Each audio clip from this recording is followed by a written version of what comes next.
So I'm Dr. Duncan, the Director of Animal Health here at the Detroit Zoo, and today we did an exam on Mojo, a female anteater.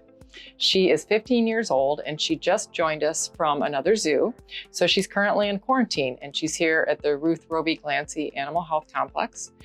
She's nearing the end of her 30-day quarantine, and we did an examination on her today to make sure that she doesn't have any health problems. We have her medical records from the zoo from before she arrived, so we already know her history, but it's always a good idea to get an up-close opportunity to feel all of her joints and listen to her heart and listen to her lung, look in her eyes, pull out her tongue and do an examination on her tongue.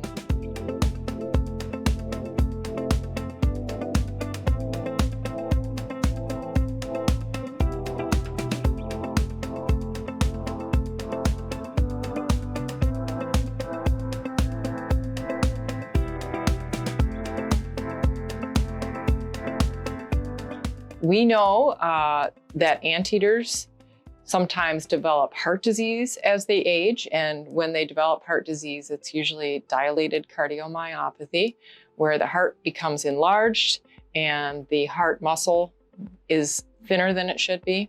So today we did an ultrasound on Mojo and we were able to see that our heart looks really, really good. The heart wall thickness is excellent and the heart function looks really, really good. So we're not worried about that. One of the other problems that anteaters sometimes develop is pneumonia, and this anteater has had symptoms of an upper respiratory tract infection before she came to the Detroit Zoo.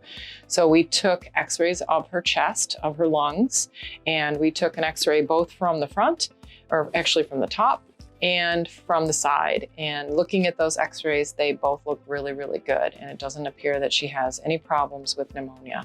So those are the two things we mostly wanted to find out during her exam today. But of course, since we use anesthesia to do her exam, we take a look at everything.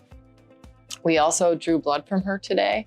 We'll send that blood to a laboratory to get a CBC, which is looking at all of the cells, the red cells and white cells that are in her blood, and a chemistry, which will inform us about her, the function of her organs, like her liver and her kidneys.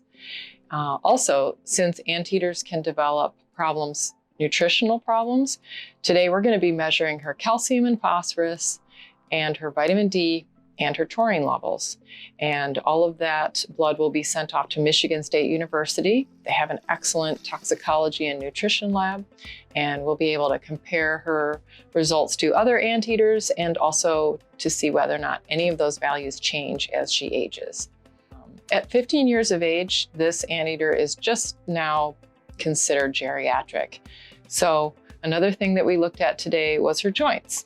We palpated her wrists and her knees and her hips, and everything felt pretty good. So we're happy about that. We did notice that she does have some changes in her spine when we took the x-rays, and so probably she'll develop possibly some arthritis or discomfort associated to this as she ages. So we'll be able to take x-rays in the future and see how things change, and we'll be able to look for signs that she might be uncomfortable and give her medication if needed. We learned in 2019 that the nutrition advisor for tamanduas and anteaters was advising that we decrease the levels of calcium and phosphorus in anteater diets, or at least in tamandua diets. And we noticed from looking at the blood work of our anteaters that have lived here for a long time, Chesley and Bissell, that their values were increasing. So we also are looking at calcium and phosphorus levels today to see if they are improved since switching them to a new diet. We switched them over to a new insectivore diet that was being developed by Missouri in 2019, and we're hoping that we will see more normal calcium and phosphorus levels. When animals come to the Detroit Zoo, they are quarantined for usually 30 days. Most of the animals are quarantined here in the animal hospital. Sometimes we have to quarantine them out in the zoo, like the giraffe, because they're too big to fit in our hospital.